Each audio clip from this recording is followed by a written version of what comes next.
Hello friends, welcome to our YouTube channel. Today we are going to discuss class 8th history chapter number 9. तो इस chapter को हमने continue करेंगे. Next topic है हमारा the growth of mass nationalism. After 1919, the struggle against British rule gradually become a mass movement. तो 1919 में ये जो स्ट्रगल था ब्रिटिश के अगेंस्ट, तो वो मास मूवमेंट में चेंज हो गया. मास मतलब बहुत बड़े लेवल पे हो गया था ये मूवमेंट, जिसमें पीजेंट्स थे, ट्राइबल्स थे, स्टूडेंट्स थे, वुमेन्स थी, वो भी ओकेजनली जो फैक्ट्री वर्कर थे वो सभी भी इसमें इन्वॉल्व हो जाते हैं. सर्टन बिजनेस ग्रुप टू, तो बहुत से बिजनेस ग्रुप भी इसमें एक्टिव सपोर्ट करते हैं कांग्रेस को 1920s में. वाई डू दिस सो, ये ऐसा क्यों होता है, क्योंकि इतने लोग क्यों जुड़ जाते हैं इस मूवमेंट में. द फर्स्ट वर्ल्ड वॉर, तो फर्स्ट वर्ल्ड वॉर हुई थी ना 1914 में शुरू हुई थी, है ना, 13 में 14 में.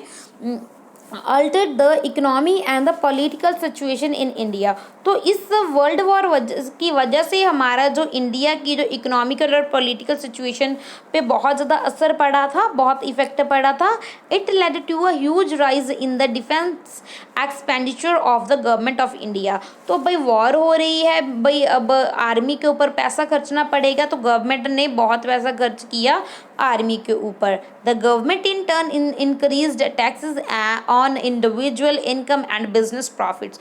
तो उसके लिए भाई इतना खर्च कर रहे हैं, तो उनको इनकम कहाँ से आएगी, टैक्सेस से ही आती है. तो अब उन्होंने क्या किया, तो टैक्स भी इंक्रीज कर दिए उन्होंने, जिस पे उन्होंने जो इंडिविजुअल की इनकम है उसके ऊपर भी टैक्स लगा दिए और बिजनेस प्रॉफिट्स के ऊपर भी टैक्स बढ़ा दिए, इंक्रीज कर दिए. Increased military expenditure and the demands for war supply led to a sharp rise in price which created a great difficulty for the common people.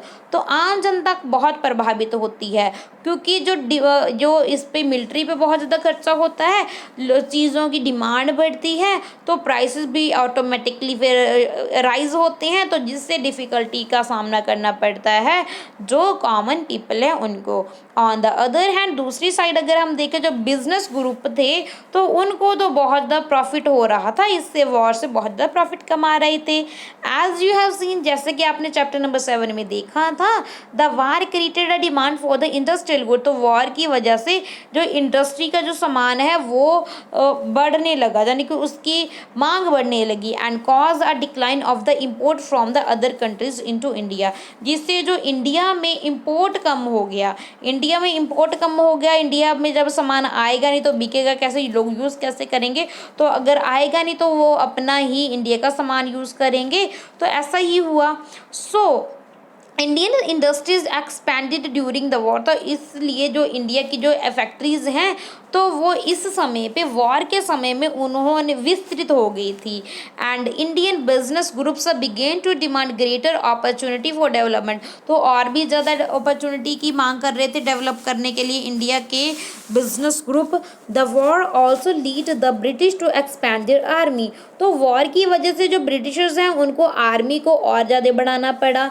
Villages were persuaded to supply soldier for an alien cause. तो क्या जी, जो गांव के लोग थे उनको अपने बच्चों को भेजना पड़ता था, सोल्जर जाते थे एलियन कॉज के लिए, यानी कि उनका कोई अपना तो कोई कारण नहीं है ना, वही लड़ाई क्यों करी उनका, उन वो तो खुद खिलाफ है उनके, है ना, तो उनको एलियन कॉज के लिए लड़ाई करने के लिए जाना पड़ रहा है.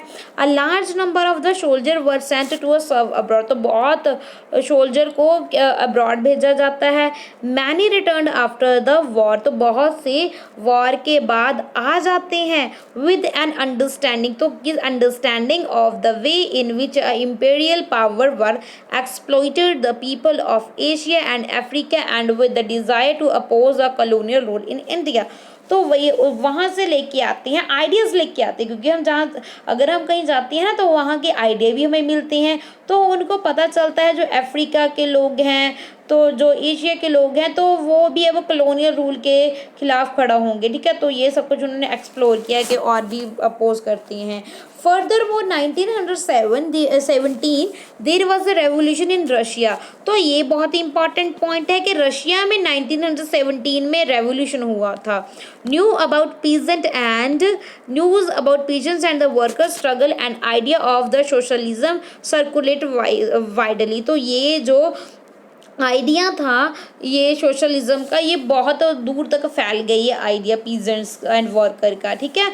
इंस्पायरिंग इंडियन नेशनलिज्म, जिससे इंडिया के जो देशभक्त हैं, नेशनलिस्ट हैं, वो भी बहुत ज़्यादा प्रभाव होते हैं।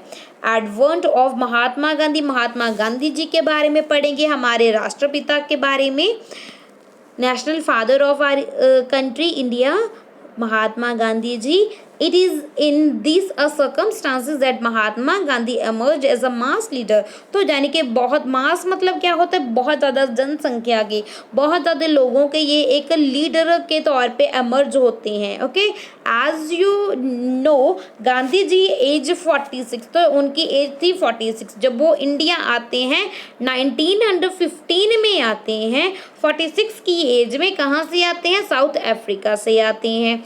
Having led Indians in that a country in a non-violent marches against a racial restriction, he was already a respected leader known internationally। तो ये महात्मा गांधी जी पूरे विश्व में जाने जाते थे और रिस्पेक्टेड लीडर थे।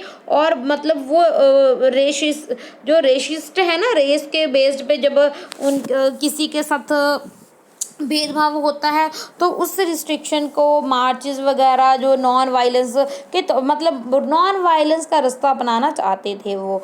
He is south African companion, तो जो साउथ अफ्रीकन कंपेनियन हुआ था, had brought him in contact with a various type of Indian, जिसमें ये जो कैंपियन था ना, जो कैंपियन, इसमें वो बहुत लोगों से मिले इंडिया के, जिसमें वो हिंदू से, मुस्लिम से, Parsi, Christian, Gujarati, Tamil and north Indians, upper class, merchants, lawyer and workers, सभी से इनकी मतलब इंटरेक्शन होता है। Mahatma Gandhi spend his first year India travelling throughout the country. तो जब 1915 में आते हैं ना गांधी जी हमारे देश में साउथ अफ्रीका से, तो उन्होंने 1915 से लेकर 16 तक यानी कि 1 साल वो लगाते हैं पूरे इंडिया को घूमने में। अंडरस्टैंडिंग द पीपल, जिसमें वो लोगों को समझते हैं, उनकी ज़रूरतों के बारे में और सिचुएशन, ऑल ओवर सिचुएशन को वो अंडरस्टैंड करते हैं।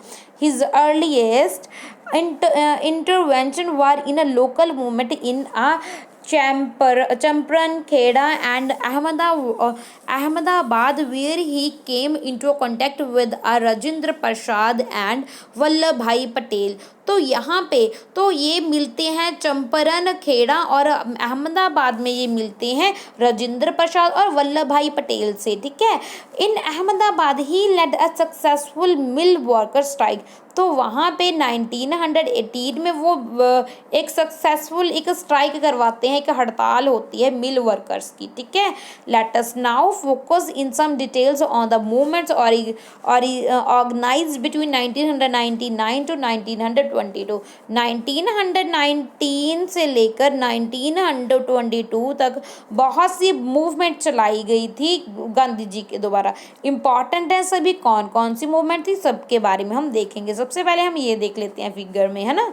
Founder of the National Congress, Durban, South Africa, 1895।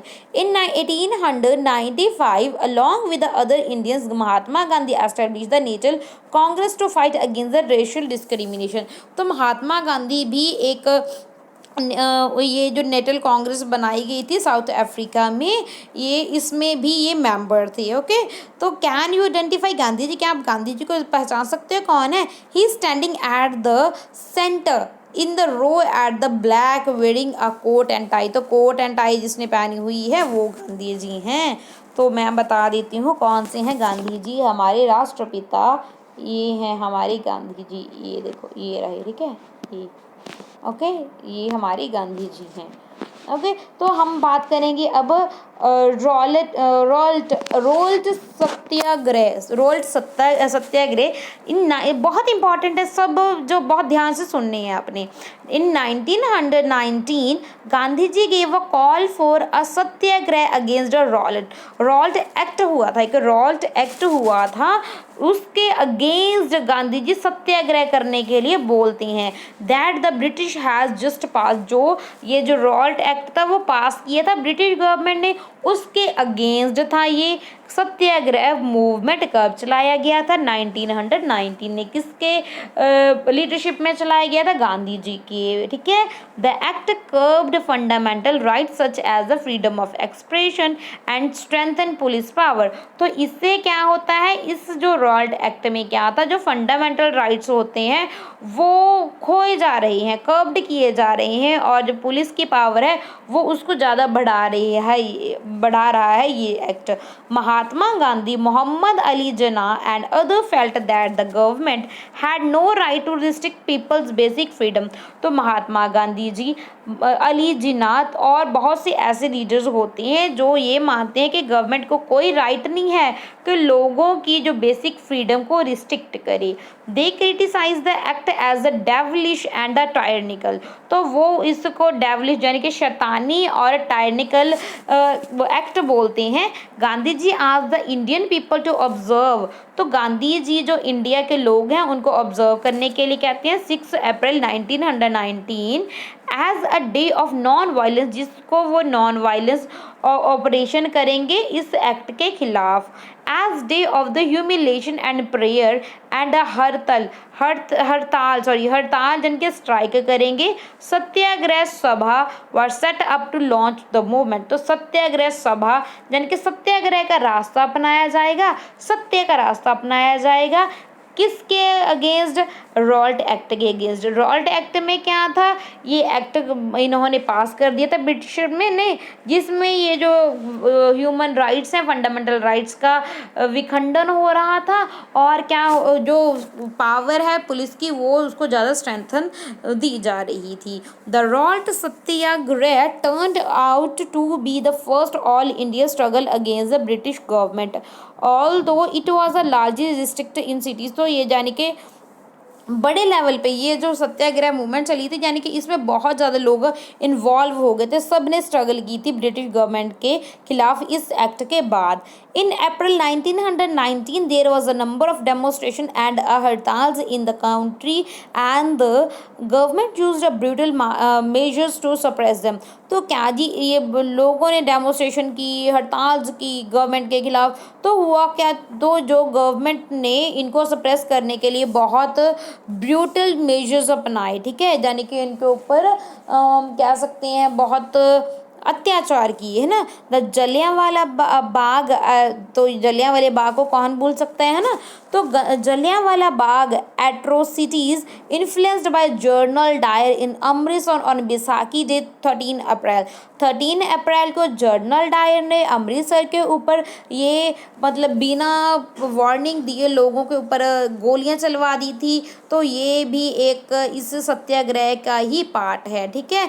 On learning about the massacre, तो इस मैसेकर को मतलब क्या करने के बाद, इस मैसेकर को, इस हत्याकांड बोल सकते हैं, इसके बाद हुआ क्या, खून खराबे के बाद जो रविंद्रनाथ टैगोर हैं एक्सप्रेस द पेन, तो उन्होंने पेन यानी कि अपना एक्सप्रेस पेन किया, दुख प्रगटाया, और जो एंगर है कंट्री के खिलाफ बाय रिनाउंसिंग हिज किंगडम, तो नाइटहुड की उनको उपाधि मिली थी वो भी इन्होंने वापस कर दी थी। तो यहाँ पे आप देख सकते हो ये जो फिगर है 7, the walled compound in which a general Dyer open fire on the gathering of people, the people are putting to the bullets mark on the wall. तो देखो जी, ये इतनी ज़्यादा गोलियां थी कि ये देखो आप निशान भी देख सकते हो, ये देखो निशान देख सकते हो, ये सर्कल बने हुए, ये निशान है जहाँ पे जनरल डायर ने इतनी अंधाधुंध गोलीबारी की थी कि ये मतलब बहुत लोग मारे गए थे। तो नाइटहुड की एक उपाधि होती है, एक ऑनर होता है जो granted by the British crown, जो ब्रिटिश की जो रानी होती है, जो क्राउन होता है वो देती है, फॉर एक्सेप्शनल पर्सनल अचीवमेंट और पब्लिक सर्विस। जिस बंदे ने कोई अचीवमेंट हासिल की हो जो पब्लिक सर्विस में, उसको ये ऑनर दिया जाता है। मगर जो रविंद्रनाथ टैगोर इस जलियांवाला मैसेकर के बाद इसको रिटर्न कर देते हैं। ओके, मिलती इनको कब है वैसे? 1913 में मिलता है। ओके, और 1919 में ये वापस कर देते हैं। ओके, आगे है during the Rowlatt Satyagraha the participant tried to ensure that Hindu and Muslim were united in the fight against British rule. तो ये जो सत्याग्रह मूवमेंट चला था, रॉल्ट एक्ट सत्याग्रह मूवमेंट चला था, इसमें हिंदू ने भी और मुस्लिम दोनों ने पार्टिसिपेट किया था और वो दोनों इकट्ठे थे, यूनाइट थे, और ये रिप्रेजेंट करता था कि भाई हम इकट्ठे हैं ब्रिटिश रूल के against. This was also the call of Mahatma Gandhi who always saw India as the land of all people who lived in the country, Hindu Muslim and those of the other religion. तो महात्मा गांधी जी भी India को ऐसा देखते थे जो सिर्फ किसी एक पर्टिकुलर रिलीजन को बिलोंग नहीं करती। ये जो हिंदुस्तान है, जो इंडिया है, ये सभी का है, सभी रिलीजन का है, जो यहाँ पे रहते हैं सबकी कंट्री है ये।